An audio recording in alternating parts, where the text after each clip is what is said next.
وأختم. إذا تمكن الإخوان المسلمين من الحكم، ما يعتبرون ولاة أمر يجب مناصرتهم أو عدم الخروج عليهم؟ الله لا يمكنهم، وادعوا ربك أن الله لا يمكنهم، وأن الله عز وجل يحفظ ديارنا من فتنهم. هذا مو مطبقين الشريعة.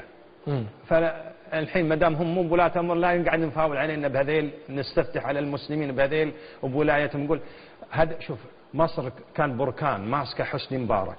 أنا ما أقول حسني كان عادل، لكن كان بركان. الحين انفجر، خله يركض ويطخ بمصر ولا يقسمون مصر.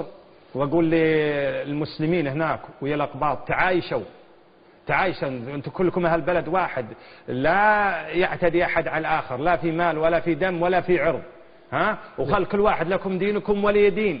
لا تقسم مصر يصير تدخل خارجي. بعدين أقول حق إخوان المسلمين لا تغشون الأقباط. أنا جاي أكمل دقيقة أكمل بس هذه الخاتمة وأنت بعدين بكمل بعد فاصل بس تكفى هذه. تفضل شيخ. أقول حق الإخوان المسلمين لا تغشوا الأقباط والنصارى، الله سيسألكم يوم القيامة.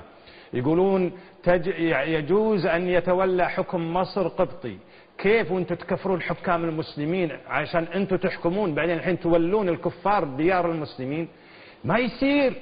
الله عز وجل يقول ولن يجعل الله للكافرين على المؤمنين سبيلا. كل كتب العلم الشرعي تقول أول شرط في حاكم ديار المسلمين أنه يكون مسلم. هذول قاعدين حطوا لهم نائب رئيس حزب العدالة من الأقباط عشان يجتذبوا أصوات